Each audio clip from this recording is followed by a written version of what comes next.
Hello and welcome back to my channel. I am Claire Leroy and I am a designer, an educator and a mum of 3 boys. And on this channel I create videos for interior designers and decorators and home renovators who want to create beautiful homes that they love to live in and businesses that they love to work in. And today we are continuing our video series on my Roseville renovation project. And this is video 4 in the series. So if you haven't had a chance to look at the other 3 videos yet, then jump back and take a look at those because we have already looked at quite a bit of this project already. And if you have watched those first 3 videos, you'll know that we have been renovating this project over a couple of phases. So we looked at the existing Californian bungalow to start with, and we have gone through the process of how that whole existing period home was updated and renovated, and then my family moved into that project, that completed project, for a couple of years. And now we are moving out the back to this extension that you can see here. This is phase 2 of the project, and we undertook this phase a couple of years after we moved into the house. And what I'm going to do in this video is walk you through the entire renovation process that was involved in putting this big extension on the back of that house. So we are going to walk through the process step by step of how you would go about putting on an extension like this. What are the steps that are involved? How do you engage your architect? What is the compliance issues with council? What are the exact step-by-step process of actually starting with your foundations and moving through framing and all the different things? So if you would love to learn the exact step-by-step process of how you create a beautiful home like this, then that is what we are covering in this video. Now, if you are new around here, I would absolutely love it if you would subscribe to my channel. I have lots more videos like this coming your way on topics like design and the business of design and creating an interior design business that you love. So if that all sounds of interest, then hit that subscribe button and also turn on your notifications bell as well, and then you will be notified when my next videos go live. All right, I am going to jump off this video now and we are going to jump into the screen share, and I'm going to be sharing all the details of this extension project. So let's get started with that.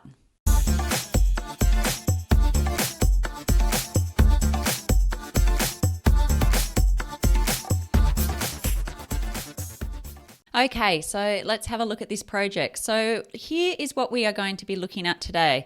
We are going to look at the before and the after of creating this back extension of the house. Now, as I mentioned, we have already looked at the renovation of that existing bungalow already. So that is now completely renovated. My family have now been living in that for a couple of years, or for a year or so, before we started this whole extension process at the back of the house. So as I said, if you haven't seen those videos, then jump into my channel and have a look at those before you get moving with this, because it'll just give you the whole background of where we were up to in this extension and this renovation process. And so essentially what we are doing is looking at how we went from what you can see on the left there, which is basically an old garage and a garden, and then how we have ended up with this extension and all the different bits and pieces that you can see here on the right. So that's what we're going to be looking at today. And what in particular we are going to be covering is the actual renovation process. So all the steps involved in building a project like this, including photos of all the different stages along the way. And also I am going to pull back the curtains on the budget for this part of the project as well, just like I did with phase 1. And unlike with phase 1, you will see that we managed to stick to our budget in phase 2. So I'm going to break down the budget for you at the end of this video so you can see exactly what a project like this costs. So stick with me till the end of the video and I will share all of that detail with you. Now, in the last video, we basically had got the house to this point. So we had renovated the entire Californian bungalow, and I've shown you all the different spaces in that bungalow and in that renovation that we did in phase 1. And as you can see, where we left off was we had our back door here with this black back door, which, as you can see, as you look through, has that sort of old garden and the bit that we are going to be working on next. So that is where we are about to move through to. This whole part is already done. My family lived in this part while we were actually renovating and extending. This was really good and really bad. So it was really good because I was obviously on site every single day and could keep an eye on what was going on. But obviously the disruption of having building works happening for 6 to 9 months in your actual house where you're living is quite full on. So it's not for the faint-hearted, but if you think you can manage with those sorts of things. You will save money because you don't have to move your family out and pay rent elsewhere.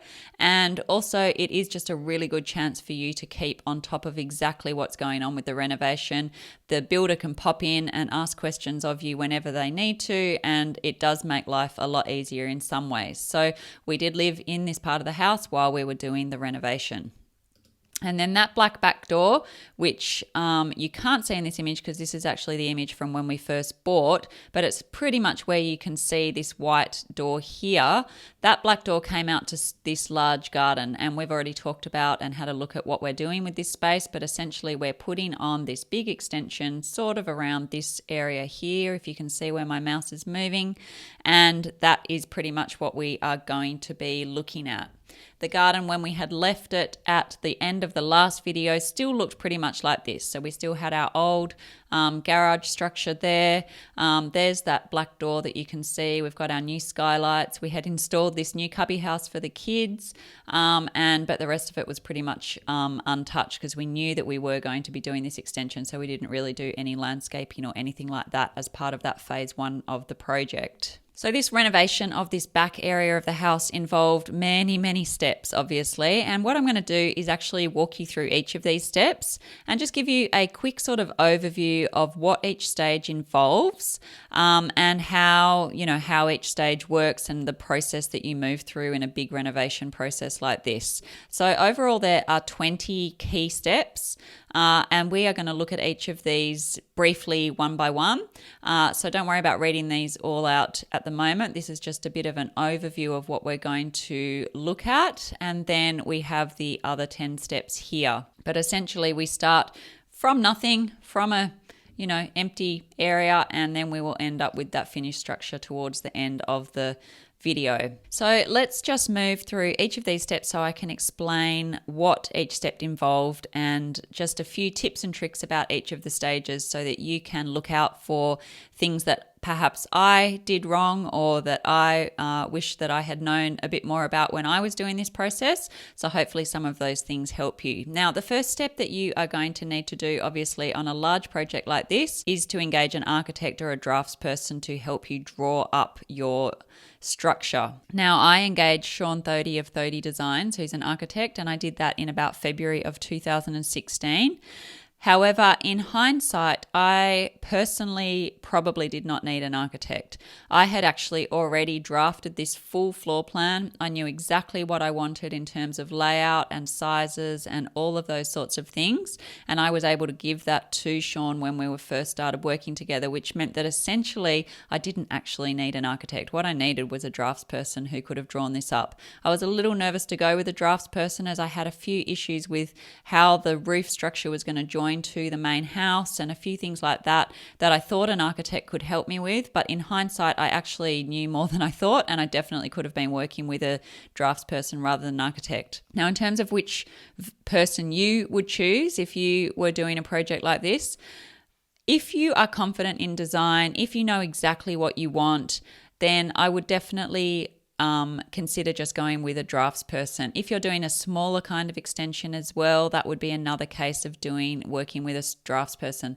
If you are doing something much more architecturally complex, or you want a particular sort of more complicated architectural design, then you will get a lot of benefit out of working with an architect, because they'll come with a lot of really good ideas about the sort of aesthetics of your project and how it all looks and all of those sorts of things. I was very, very clear on those aspects of my design already, so I could have actually just briefed a draftsman to create exactly what I wanted and what I ended up with, and I didn't really need an architect to be involved in that. But that's the difference. An architect really comes with that design flair and with those sort of creative design ideas, versus a draftsperson who really is more about actually just drawing up and taking your instructions on what you would like drawn up. They will sometimes come with design ideas. Some draftspeople have good design ideas, however, some aren't very skilled designers. So that is definitely something to just keep in mind. And many draftspeople also just like the process of drafting rather than coming up with creative design ideas. So just keep that in mind as well, because some of them are not terrific or not that interested in actually giving you lots of design ideas. So that'd be the sort of difference between the two sorts of people if you are wanting to have a think about which one would be appropriate for your project. Now, whether or not you go with a draftsperson or with an architect, generally they'll be involved in a number of key steps of a renovation process like this. So they would first of all draw up your plans for you. And so I am just going to open up the plans that I had drawn up by Sean for our project, and I'll just show you a quick sort of flip through of what the sorts of drawings that you would expect to get from your architect or from your draftsperson for a project like this. So as you can see, there's some quick sort of perspective drawings that he has done just to show how the actual structure itself will look. And then you'd have a whole bunch of pages of drawing sets. So there is the existing bungalow without the extension added. In the next image, you get the extension drawn on. And so you can start to see how that is coming together. This is sort of your plan for the actual creation of the new structure. You've got your site coverage. So this is for your council approval. So this shows how much of your site is covered by structure, which is something that's really important when you are looking at your council approvals, because you will have a maximum allowed square space or floor space ratio that you are allowed to build on. So you'll need to know what that is. Your architect or your draftsperson will be able to help you with that, but you need to be aware of what that is. And basically that's just a percentage of your overall site plan that you are allowed to build on. So this is showing what that is. You then have your elevation drawings, which are basically the front, side, back of the house structure and the extension structure, showing all the different details of that in the elevation view. You would often also have some section cuts like this, and they will show other things like the construction of your roof line and how it sort of all joins in together with the house, and some other details. If you had a more complex design, your section cuts may show some other much more complicated areas of the build as well. This one wasn't super complicated. You've got some sections that show the actual construction details. So this helps the builder actually build to the architect's specifications of how, the structure is held up, and the structural details and which beams and those sorts of things, how the fascia works, all of those sorts of things. We then have an electrical layout here. This I actually amended myself later. He had drawn something up for me, but I did amend that myself. I also amended the lighting plan, but this was the start of that lighting plan. This is the air conditioning plan. So this shows how the air conditioning unit will come from the actual box that supplies the air conditioning, and how the vents will come through into the house. Then you'll have a window and door schedule. So this shows the different sizes of each of the windows and doors so that the builder knows what to order. And you have other details here about the construction that is for the builders, and then you have your joinery designs as well. Now, again, he drew up some joinery for me, but I adapted this myself in SketchUp later on, and we ended up drawing to my SketchUp designs instead of what was on these drawings. So these, and then you've also got your bathroom setouts as well in terms of, where fixtures and fittings and everything are placed, and same with the laundry. So that's a sort of typical drawing set that you would expect to get from your draftsperson or your architect for a project like this. Along with that, you would also expect to get a survey plan like this sort of thing. This is a site survey, so this sort of shows the different sort of drops in the on the site itself. These are really important, especially if you're working with, very sloping sites and those sorts of things. And you would also expect your architect or your draftsperson to engage an engineer, a structural engineer, who can put together all the required beams and the structural parts of how the building is going to be created. So that is what this document is all about, and your architect or your draftsperson would normally arrange this directly with the engineer themselves. Now, there may be other consultants that your architect or your draftsperson needs to get involved with. There's, hydraulics engineers, there's all different types of consultants that can be involved in a project. It really depends on the complexity of the project, the complexity of the site, all of those sorts of things. So you could have some more drawings, you could have some more consultants involved, but ours was a relatively simple project, and that was the drawing sets that we needed for our project. So step 2 in your design process is to actually start to get your council approvals. And again, this is something that your architect or your draftsperson would normally help you work through. Some people would like to save money working with their draftsperson or their architect and do the council approvals themselves. I had my architect do this for us, and we actually had our house put through the CDC, which is complying development. And what that basically means is that it's a simpler and easier way to move through council approvals, basically. It involves a combined planning and construction approval process, and it's a much faster and more straightforward way of submitting a development application to your local council. It's generally fast-tracked, and it's generally also conducted by your local council, or you can actually appoint a private certifier to do this approvals process for you. So we had a private certifier involved, and the development has to meet some predetermined development standards that are all listed out in the CDC guidelines. And as long as your building does comply with those, you will be able to move through a complying development certificate process rather than a full development application with council. So if you were to go through a full development application, it's a much lengthier and generally more expensive process as well. So a DA is really more of a merits-based system. It's conducted directly through the local council. You don't have certifiers involved, and the council has a set of guidelines that they use to assess your application and to decide whether to approve or decline your application.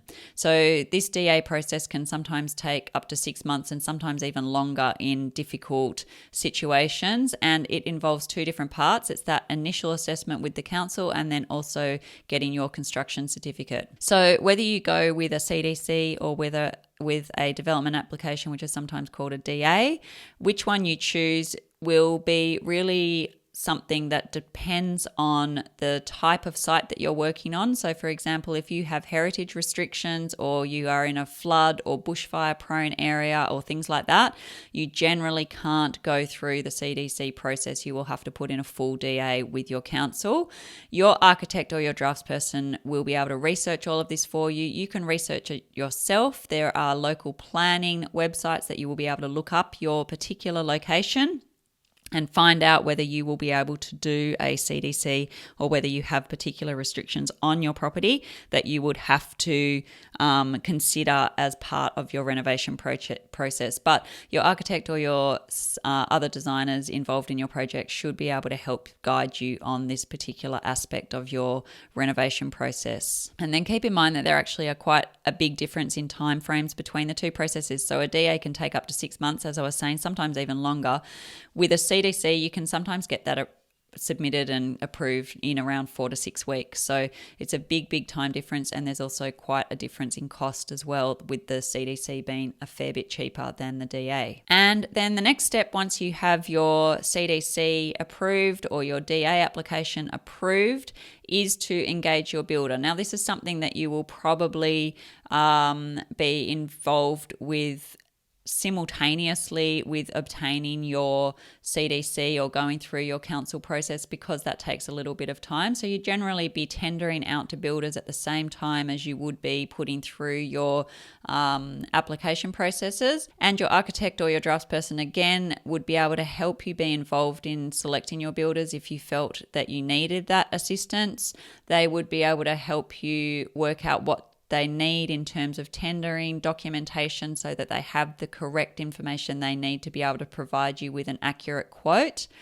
And when you are trying to get a quote from a builder, make sure you are getting at least 3 quotes, and also make sure that they are all quoting on the same tender set. You don't want to have different builders quoting on different types of tenders or different types of drawings or anything like that, because you want a like for like quote on your project. Otherwise, you're really like comparing apples and pears rather than apples and apples. So definitely have one tender set and then send that out to, you'll need to send it out to many more builders than just 3 in order to get 3 quotes. Not all builders are going to take the time to create the quote for you. Some are too busy to take on your project.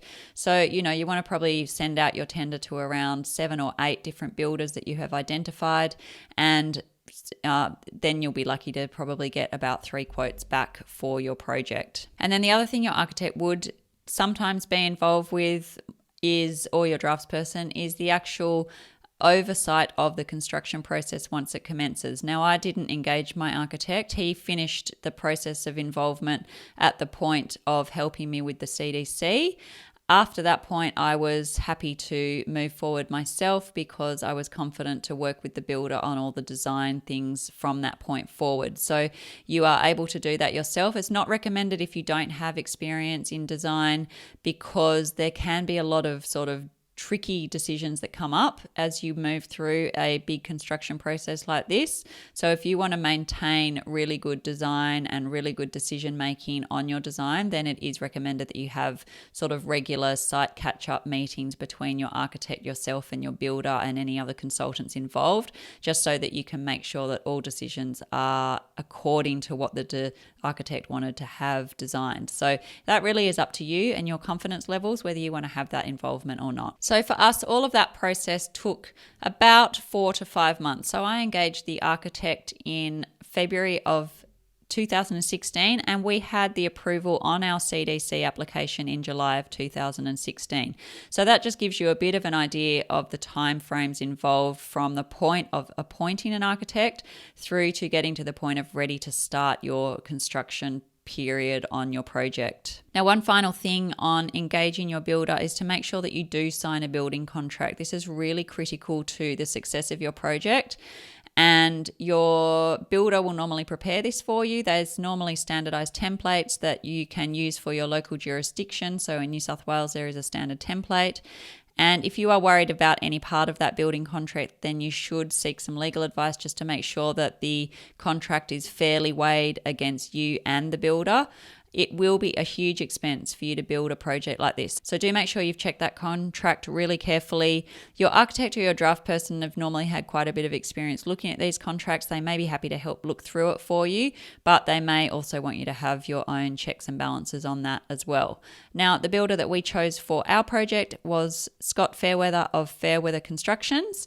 He had worked with my sister a lot on her project, and so I was very confident with his work. But we did still, despite having that recommendation for him, I had still gone through the process of having 4 different quotes we had before we made the decision to go with Scott. All right, and so once your construction certificate's been issued and your builder has the appropriate insurances that he or she needs and is ready to go, it is time to then start the project. And the first step, of course, when you start any project like this is demolition. So this process actually happens quite fast, and it makes a massive impact and also quite a big mess as you get started. So for us, our demolition wasn't a massive problem. The main part of it was pulling down this garage that you can see, and this happened relatively quickly.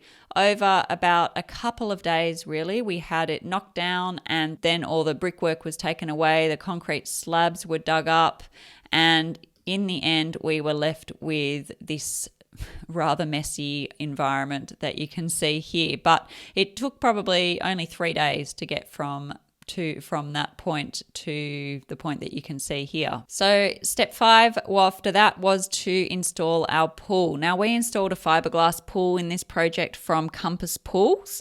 Fiberglass pools are a little less expensive than pouring a custom concrete pool, and there's also other benefits because it is a little quicker to get your pool installed by doing a fiberglass option.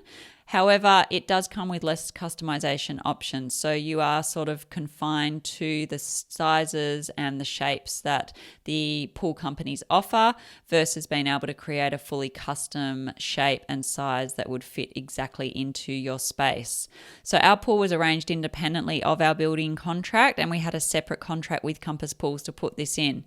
And the reason we did the pool first is because obviously we were building the structure for the house sort of where this bulldozer is, what do you call that thing? A crane? A bulldozer. I'm not very good with these things. But anyway, whatever that thing is, obviously, if the structure was already there, we would have a very difficult time digging this pool out. So the first step had to be the pool. And the first step of that process, obviously, is to get the hole dug out. So this sort of involved a process like this, which you would expect. We had to protect the neighbour's tree, which is a whole other issue of pain and suffering that we went through. We had a massive falling out with that neighbour next door, but that is a whole other point. And so this process, again, was relatively quick. It took a couple of days, I guess, to get the hole dug out. As you can see, I also popped up a little sign for the work that we were doing, and there is my little guy who is much older now, but I wanted to include him because he looked really cute. And yeah, so then here is all the dirt that needed to be taken away. We ran into some issues because we hit some sandstone, I think it was, or some kind of very hard rock. That caused a delay. It took a bit longer to get the hole dug because of that, and it was a little more expensive as a result as well. Unfortunately, they have no way of being able to tell until they start digging about whether they're going to hit this sort of thing or not. So sometimes you can be lucky and not have it, but for us, we were not lucky. And once the hole is dug, your pool arrives on the back of a truck a bit like this. And this was actually not even a very big pool, but it looks absolutely enormous when you see it like that, sort of carried around on the back of a truck. And then they sort of just carry it down. I think they did. I wasn't there the day they did it, but I think like a number of guys actually carried it because it's not super heavy, and obviously just plopped it into the hole that they had dug. Now with fiberglass pools, you then have to fill them up because otherwise they risk popping back out of the hole once they're in. So to sort of settle them and to maintain that sort of structural integrity, you do have to put the water in. So this meant that we had to sort of let the water go a little green over time while we were getting the rest of the house built up.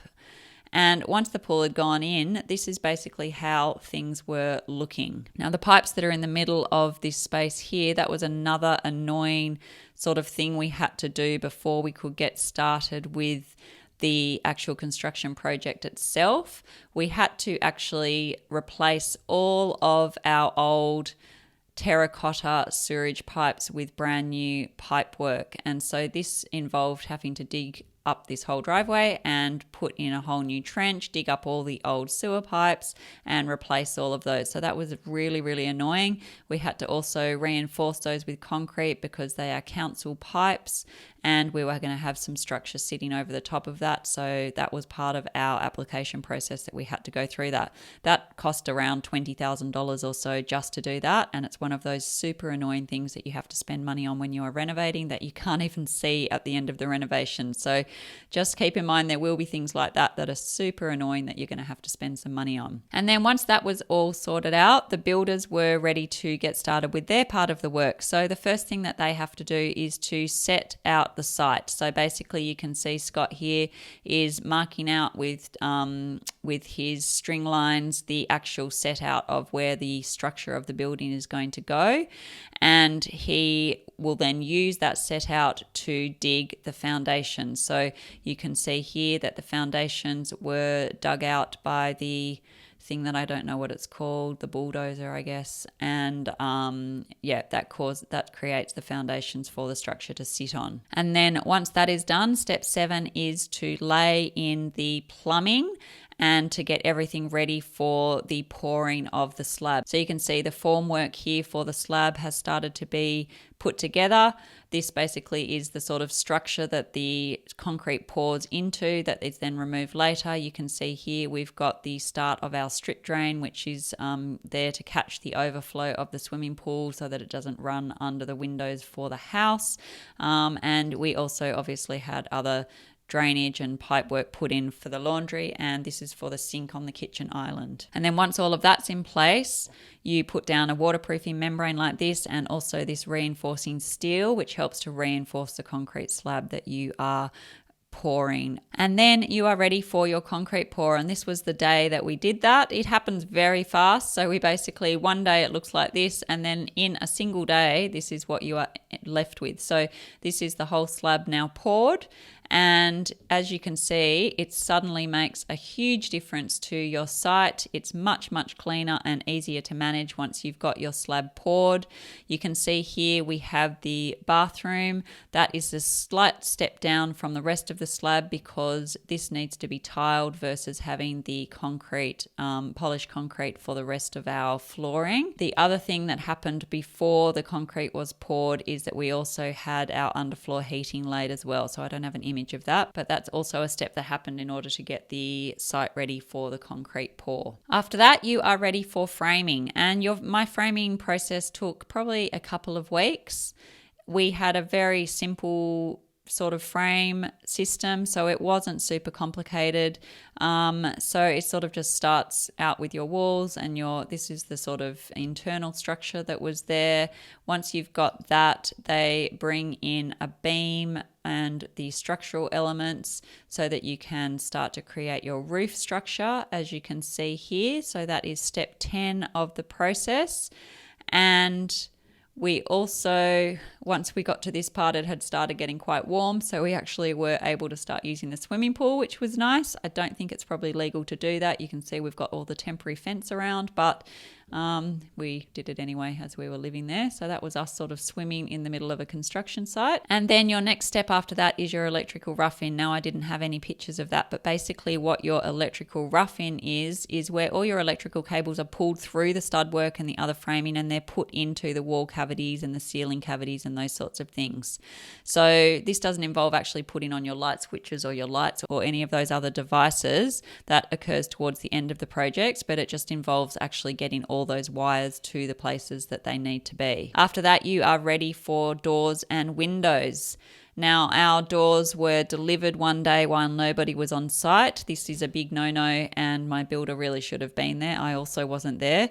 And what happened was I got home from picking the kids up from school one day and found that one of our massive picture windows that went next to the pool was completely smashed, as you can see here.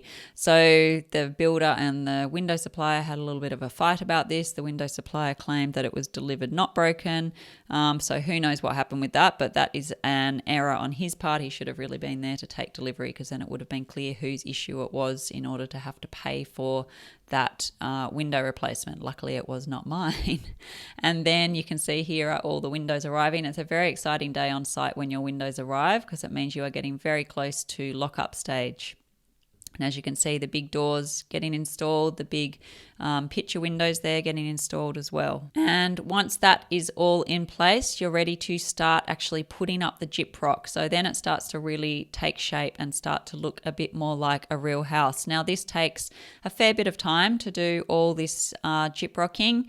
Basically, the process involves cutting the sheets of gyprock into the relevant sizes, and then they will tape the joins of the gyprock to so that you get rid of the join lines, as you can see here. And then they do what's called a tape coat, where they basically do like a light screed over the top of that tape that stops that join line from showing through with your paintwork. So once all that's sanded back, then you won't see any of the join lines between the large sheets of gyprock. At the same time, we installed our V-groove paneling. So this is actually installed instead of gyprock. You don't need any gyprock under that. So that was all put up at the same time. And as you can see, this makes a massive difference to the house once you get to this stage. And we also are pretty much at lock-up stage at this point as well. Then we are up to step 14, and that involves starting the tiling. So we got the tiling started around the pool. As you can see here, we're still doing some swimming in the pool, probably non-compliantly. And that starts to make a really big difference around the pool area as well. We also tiled the bathroom at the same time. I don't have any pictures of the bathroom being tiled, but that was another step in this process. And then the next step was to actually polish our interior concrete floor. And again, I don't have any pictures of that, but basically that involved the specialist concrete polishing guys coming in, and they sanded and polished the floor over a number of different days, and then we had this lining placed over the top of the floor after that, just to protect it. Now, one thing with polished concrete flooring is that you are going to have to make a choice about what sort of polish you want, and that's going to be something that you need to think about in advance. I had not really realized this, and my builder, I don't think, had poured a polished concrete floor before. So we did end up with a little issue when it came to polishing the floor. In the end, the finish was really nice, but I didn't want too much of the aggregate of the stone to come through. And so this wasn't really something that was discussed with me before we started building. And as a result of that, I wasn't really sure that we actually had poured the right slab for what we wanted to do with our polished concrete floor. As I said, the finish turned out really nice in the end, so I was very happy with it. But at the time, it was a bit of a big decision to work out, what sort of finish you want, how much of that stonework you want showing through on your polished concrete floor, and all of that sort of thing. So if you are going to do a polished concrete floor, make sure you have a really good talk to your builder before you pour the concrete slab, just to make sure that everyone is on the same page about that polished concrete, so that you can make sure you can avoid any errors, and make sure you know exactly what finish you're getting, and choose that finish with the builder before you actually pour the original before you pour your original slab, is what I was going to say. All right. The next step is to install your bathroom fixtures and fittings. So that basically involves fitting off your taps and adding your toilet and your bath and all of that sort of thing, as you can see we did here.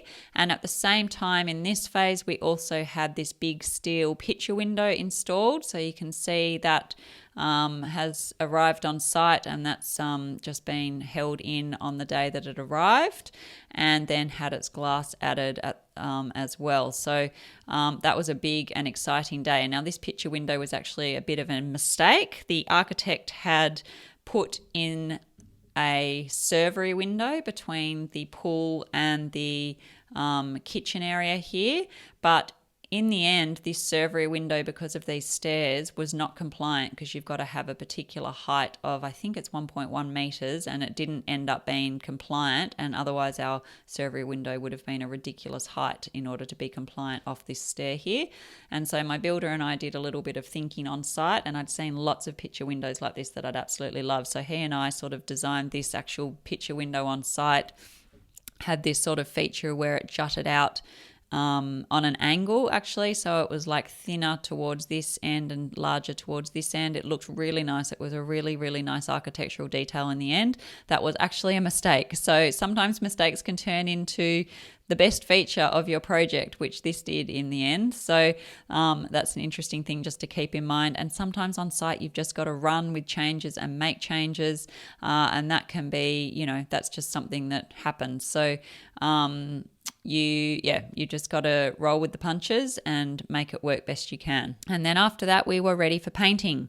So as you can see, again, this is a stage where your project really does make a big transformation. The paint is a massive, massive step closer to being finished, and it really does transform the space. You can see here that we also started to uncover that polished concrete floor, which was looking really nice. And it all started to come together. And after the paintwork, you are also ready for your electrical fit off. So this is where you do install all of your light fittings, as you can see here. Any feature lights that you have, you can install. And so obviously, again, another thing that starts to make the house feel really finished. And you are then also ready for your joinery installations. So your joinery will generally arrive on site in sections. So they will bring all your appliances, which generally they've had delivered to their factory, just so that they can measure them up and make sure that they fit exactly into the joinery. So they'll bring all of those over for you. And as you can see, they will also bring all the bits of cabinetry in pieces ready to install. So the process of actually getting it to this point doesn't take a super long time. It probably takes about 2 or 3 days, just depending on how much joinery you've got. And then again, another thing that really does transform the project and really start to make it feel quite finished. Once you have installed the joinery though, you will need another week or so. The stonemason will come out and measure out any stone that you are having in the project, and this will take another week or so to fabricate. So we had to actually move out of our old temporary kitchen, which you will have seen in my previous video. So go back and take a look at that phase of the project if you want to see that. You can still see some of the splashback tile there. So we had to move out of this because we were trying to get this room prepared for the study before the builders left site. So in order to actually make this kitchen functional and move into the back part of the house, we just had this little bit of melamine that we were using so that we could just sort of semi-function in the kitchen and keep going with life without that other kitchen that used to be in here. So we sort of had to muddle through like that for a week or so. And then the final step of the project was the carpet installation. And again, I don't have a picture of the day when this was installed, but we only had carpet going in the back part of the house in this media room. So you can see the carpet there. And so that was the last phase of the project. And at the same time, we did the driveway construction because we now no longer had heavy vehicles driving across the driveway, which can crack your driveway and damage it badly. This was the completely final picture of the house once it was all finished, but basically there is the process that we went through for the construction of the driveway. So as you can see, this is the old driveway, which became more and more and more damaged and cracked as we went through the renovation process, just with all the trucks and all the different things, and the skip bins and all the different things that were on the driveway for all that period. So my builder and I came up with this design for the front driveway where we had a brick sort of outline, as you can see, and then we poured concrete to the middle of it. And so as you can see, this is how that ended up turning out, which I was very pleased with. All right, so that is the full renovation step by step. So it was a lot of information to take in, but I hope you find it really helpful to break down the process like that and just see exactly the steps that go into creating a project like this. Now, before we finish up this video and move into the videos next week, where we actually show the reveal of this project, which you can see a little bit of a sneak peek of in this image, I want to just pull back the curtains and show you the budget. Now, we did stick to the budget on this project, on this part of the project, which was really good. And the other thing I would say is that this was back in 2016, and the chances of you getting close to renovating for this sort of money now is very, very low. So this was a very good value renovation project. This would probably cost you around $700,000 to do a project of this sort of quality these days. And I will show you in a minute how much we ended up spending on it. So here is the budget. It's a lot of numbers and it's all probably a little small, but it's divided into sections, which I guess I can just briefly share with you what each overall section costs, because that just might be helpful to understand. So the preliminaries, which is basically setting up the toilet and all the insurances and stuff, here's our estimate and here's what it really costs. So it was estimated 11 and came in at just over 10. Demo estimated at 6 and came in on budget. Excavation came in on budget at $11,330. The concrete work, so the slab and all of those sorts of formwork and everything, was $20,000. We had all the framing that came in on budget as well at just under $40,000. The fascia on budget around $3.5. Carpentry around $20,000. So that was things like the V joint and a whole bunch of other different things, putting the stairs in, a whole bunch of other different carpentry things that were involved in the project. And then a whole bunch of other smaller things. So we've got the gyprocking, $20,000 for that on budget. The windows on budget, just under $50,000. They're always going to be a big line item in your renovation project, and because we had very high quality and large pieces of glass, that brought our budget for that up a little bit. Waterproofing was $2.5. It says 0, but it was just put into the tiling budget. So that was $7.5. There was an issue here with the tiling. I can't remember what it was. We didn't end up paying nothing for tiling, but I think it was put into a different part of the project, so it was in there somewhere. Polished concrete was about $10,000 for that contractor. The roof $15,000, the electrical $12,000, the plumbing just under $20,000, the insulation about $3,000. The joinery was just over budget. No, it's just under budget for that too, so around $42,000. Again, your joinery will always be a large line item, especially if you're doing high quality joinery like we did, and quite a bit of joinery like we did in this project. Underfloor heating for that back room was $3,000. The glass for the shower screen and the pool fence and things like that was $5,500, and then the painting was meant to be $22,000. We had a big saving because we hired a guy to come and do the painting who was extremely cheap, as you can see, and we saved a lot of money that way. But he basically lived on site for about 63 years because he was so slow. So yes, we saved some money, but it bit us in the bum in the end because he was a pain in the neck and he hung around for months and months getting the project finished. So that was really annoying. Air conditioning came in on budget at around $3,500, and then rubbish removal there as well. And then there was a few other bits and pieces. This may have been where the tiling ended up, I'm not sure. But as you can see, a whole bunch of different things that weren't allocated for originally. And they came in at $60,000.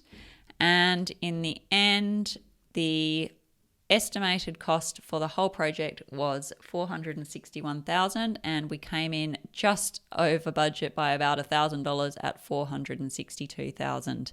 Now, as I said, this is actually a very, very, very good price for a project like this. It was sort of about standard back in 2016, but building costs have gone up dramatically, especially in Sydney in the past few years. And as I said, I've been involved in projects more recently of a similar standard and a similar size, and they're coming in more like around $600,000 or $700,000 for this sort of thing. So this was definitely just a case of it being lucky timing in terms of just getting in before that building work and the large pricing started to take off, really. Okay, so that has been a full tour of phase 2 of this enormous project, and I hope you found that really helpful to break down the different phases of a renovation project like this. I think if you aren't used to being involved in a project, it can be hard to understand what's really involved and the general timeframes of what to expect and, all the different steps that it might take. So I hope that you found that helpful to just know how it all works so that you can feel a little more confident going into a project of your own and just understanding what things to look out for and what steps might be coming next and things. Builders aren't terribly good at walking you through each phase of the renovation, so you definitely, this will hopefully give you a little bit more confidence as you move into one of these sorts of projects for yourself. Now, if you've enjoyed this video, I would be hugely grateful if you would give it a thumbs up. My channel is just getting started here on YouTube, and sharing the love with a thumbs up would really help my videos start to get seen by other people who are on YouTube and who are searching for this sort of content. So thank you very much in advance for doing that. Now, also remember to subscribe to the channel if you have enjoyed this video and you want to catch the future videos that I'll be releasing. And also remember to hit that notification bell to find out when my next video goes live as well. And then in the next video, we're going to be completing this 5-part video series, and I'm going to share all of the after photos of this second phase of the project, just like we did with phase 1.